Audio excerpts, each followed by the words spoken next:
Per si t'interessa això,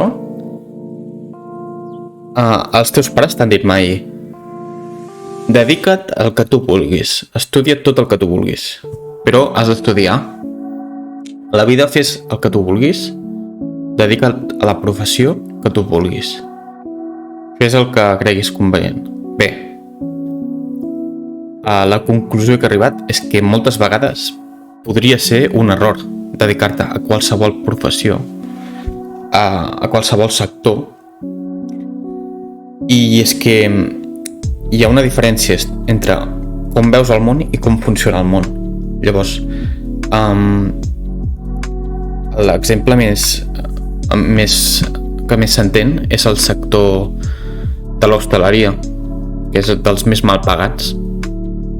També tenim el sector de les arts. Llavors, els pares et diuen que estudis el que tu vulguis, però crec que és un error i t'han de dir: tingues en compte també quins són els salaris i quines sortides professionals tenen. Perquè moltes vegades potser dius: m'agrada molt dibuixar, i estudies i te'n vas a la Universitat de Belles Arts i acabes la carrera i amb una mà davant i amb l'altra darrere. És a dir, no trobes sortides laborals. I això amb altres professions igual. Per exemple, en psicologia et pots trobar que no trobis feina de psicòleg, sinó de recursos humans en una empresa, o de coach, no? Per exemple. Llavors, què hem de tenir en compte? Que estudiar és necessari. En aquest PDF que he trobat, que et diu que estadísticament, si tens estudis universitaris, cobraràs més. Però depèn de la carrera.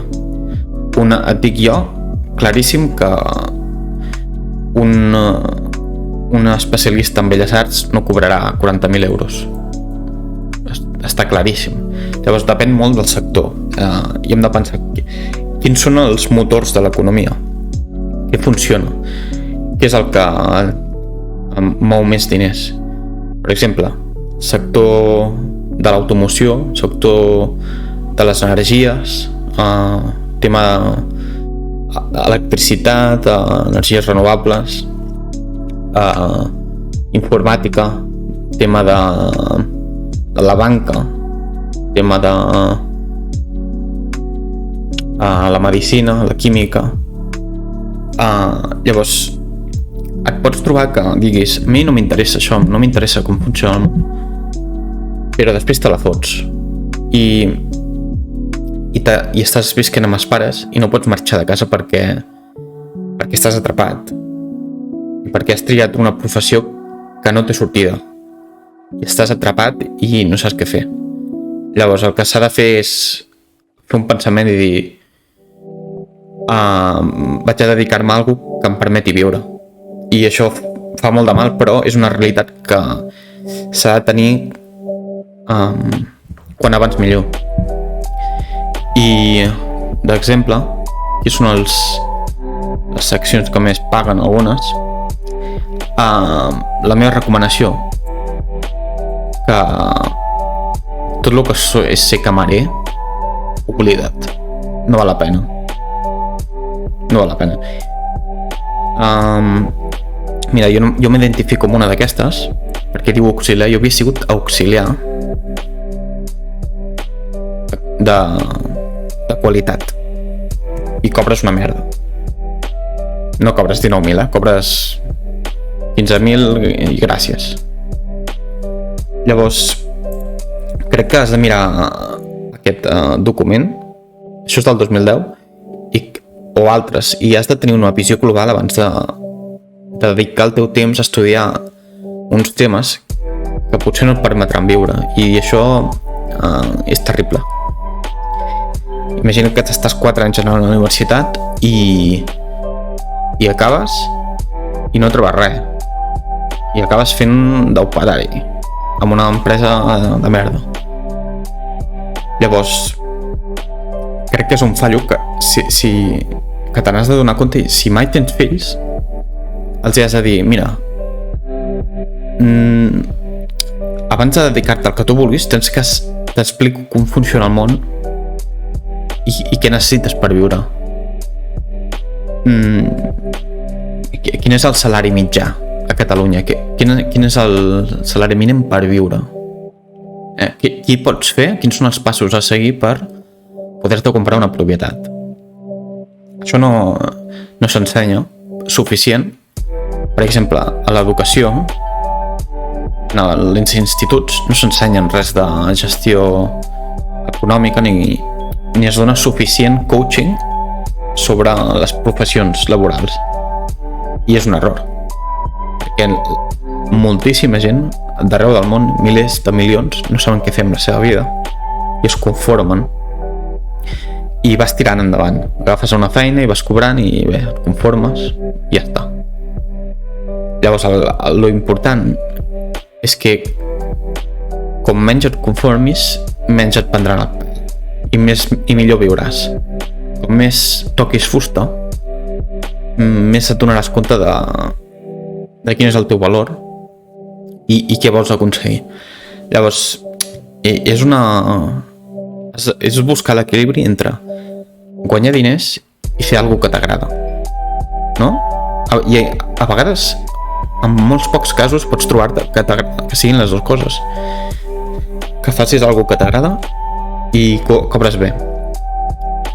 Llavors, en la meva opinió, quan ets jove, t'interessa més guanyar diners, bàsicament. I el que a tu t'agradi, doncs mala sort, però a ningú li importa.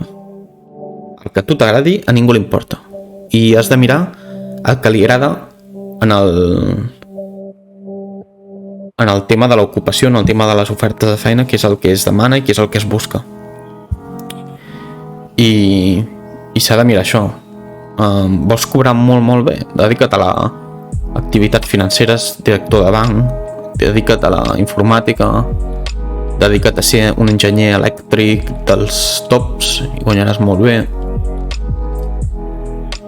Però no siguis artista, perquè passaràs gana. I això s'ha dit des dels inicis dels temps. Si ets artista, passaràs gana. Sí o no? I crec que no es parla prou. Crec que no es dona prou assessorament als joves. En el meu cas, sento que no, a la meva generació no se li va donar prous incentius per reflexionar a l'hora de què fer amb la meva vida, perquè moltes vegades és fes alguna que t'agradi i ja està, però no és suficient i és terrible, perquè després és una bola de neu que es va fent més grossa i quasi bé la teva personalitat es converteix en allò que estudies i arriba un moment que xoques amb una paret que és de la realitat i no pots continuar. Per aquest motiu també s'ha de tenir en compte que el cost de vida cada cop és més, el que es diu que cada cop tot és més car, no? Llavors, per tant, la meva teoria és que cada cop pots dedicar-te menys a una activitat que tingui un salari inferior a la mitjana. Si no m'equivoco, el salari mitjà a Catalunya em sembla que és de 30.000. Llavors, a tots els joves, si hi ha algú que està escoltant això, que ho dubto, jo li diria, tingues en compte els diners, perquè ara vius amb els pares, però t'interessa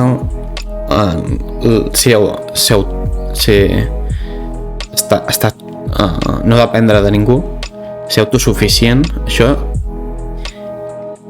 ha de ser un objectiu de vida i no dependre de ningú. Crec que és un objectiu de vida, ser capaç de cuidar-te a tu mateix. I hi ha professions que no t'ho permeten, hi ha professions que malvius, per exemple l'hostaleria bàsicament, i a mi m'agradaria que a l'educació s'ensenyés, sobretot a l'ESO, i es promogués més, que he vist alguns incentius a promoure més el tema de les FPs, que realment s'especialitzen des de ben aviat en alguna en concret, perquè moltes vegades les feines més ben pagades són les especialitzacions, i quan més saps fer alguna concret, doncs potser et paguen més. Depèn, no? Però en general és així. La meva opinió és aquesta, que no hi ha prou inversió en assessorar en els joves, i quan tens 14, 16, 12, 14, 16 anys no tens ni idea de res i només vols disfrutar i quedar amb els amics i mirar el YouTube i el TikTok i les hòsties. Però si poguessis amb 14 anys sabem i tenir molt clar què vols fer, doncs estaries per davant de moltíssima gent i tindries un avantatge, perquè podries estar dedicant cada dia hores en aprendre i ser cada cop més especialitzat en aquesta professió. Per exemple, la informàtica, per dir com a exemple. I s'ha de tenir en compte, i no es parla suficient d'això. Molta gent que es dedica a professions que no donen, bàsicament. Que t'agrada cuinar i acabes siguent, i tens 10 anys d'experiència i cobres 1.500 euros nets al mes, i amb 10 anys d'experiència. Això és una merda. I ja es diu molt que l'hostaleria és un sector que has de donar molt i reps poc. I la meva conclusió és aquesta, que si mai tens fills els has d'ensenyar com funciona el món i quines són les eines que pots utilitzar més perquè no et prenguin el pèl i per ser i per viure bé, ser autònom. Sí, això és el que volia comentar. Això és el que volia dir, i quan t'hi trobes és una putada, perquè estàs atrapat i estudies alguna que ho fas perquè no saps què més fer, i acabes els estudis, si és que els acabes, perquè a vegades ho deixes i te'n vas a treballar i aquí et rendeixes a vegades i ja la teva mentalitat ja es trastoca. Llavors el que t'interessa és posar-te objectius a curt, mig i llarg termini, que això es diu molt amb les històries de coaching, i has de lluitar per posar-te això, objectius a curt, mig i llarg termini.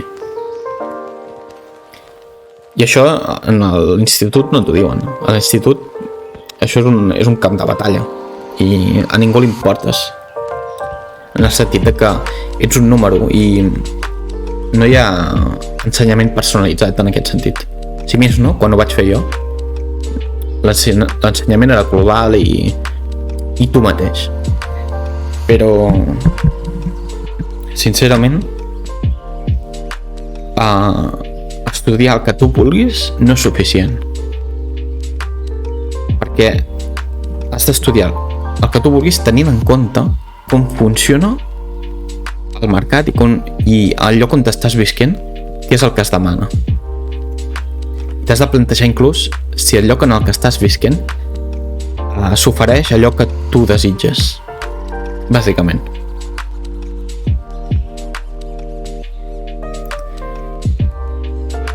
I per això veiem que hi ha un augment progressiu de la immigració de països tercermundistes que tenen governs de merda i estan desestructurats, i clar, la gent se'n va a països europeus per viure millor, i té tot el sentit del món. Tu te'n vas, el que veig jo és que cada cop, com més puges a Europa, millor vius. Els de Sud-amèrica se'n van a Espanya, els d'Espanya se'n van a França. Els de França se'n van a Alemanya, per dir-ho d'alguna forma. La gent vol això, la gent vol viure bé i vol viure en un lloc on el govern sigui sòlid i et permeti viure tranquil. I això és el que t'ha d'interessar com a persona, tenir una vida digna, estudiar el que tu vols, si pots, sempre quan estigui ben pagat, i pensar a llarg plaç. Això que estic fent ara ho puc estar fent d'aquí 20 anys? Això de carregant pedres, totxanes per fer en cases, ho podria estar fent amb 40 anys o 50? Amb mal d'esquena i històries?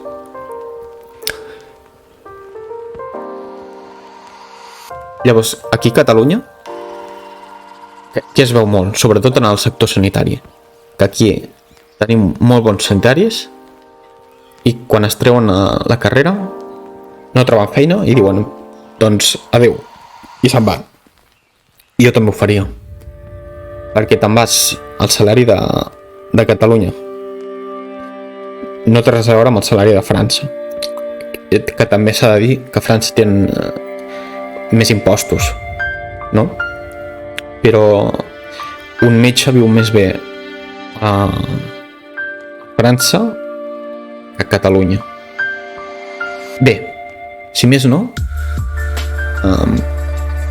crec que podrien tenir un estil de vida més luxuriós, no sé si es diu així, més de luxe, una vida més de luxe, perquè en termes salarials aquí podran cobrar 60.000 o 70.000 i a França o se'n van a Alemanya i cobren el doble o més. I què passa? Doncs que de qui és la culpa? Doncs del govern. El govern, si el problema és que el govern el que ha de fer és promoure que la gent es quedi i la gent pugui viure bé en el lloc on hi ha aquest govern, i segur que és molt difícil d'aconseguir perquè són moltes variables. I això és el que volia dir. Em sembla que ja estic descansat. Jo volia estudiar psicologia, però ho vaig deixar estar perquè per la teoria de l'embut, que hi ha molts, perquè el que t'interessa és treballar en un hospital, però has de fer oposicions i només es ofereixen 4 posicions a l'any, per diguéssim, a Barcelona, i 4 a Girona, bueno, com a exemple, i passen els anys i tu quedes cardat i no saps si ho aconseguiràs o no, i això és una incertesa que no desitjo, i per això ho vaig deixar estar i estudio informàtica, que considero que té més seguretat a llarg plaç. A llarg plaç la psicologia té seguretat perquè es valora l'experiència que tinguis i el tracte que tinguis amb les persones. Però bé, igualment amb totes les professions, com més experiència tens, millor. Per aquest motiu, si des de ben jove, si amb 18 anys ja saps què fer, estàs molt per davant de moltíssima gent. T'asseguro que de milers de persones. Perquè molta gent comença alguna cosa i amb 30 anys, a partir dels 30 anys, canvia de professió. Llavors estaran competint amb els de 30 anys, amb gent que ja sabia què fer amb 16 o 18. Llavors s'ha de tenir en compte això. Crec que no es parla suficient el tema aquest, el tema dels estudis i de què treballar, no es tracta suficient, i s'ha de tenir més madura i s'ha de parlar i anar ben a fons sobre els temes fonamentals de què t'agrada fer i què ofereix el meu entorn i què puc fer al respecte. Crec que això s'ha de tractar més, i volia dir això, i em sembla que ho deixo aquí. Ja està, m'he cansat. Adeu.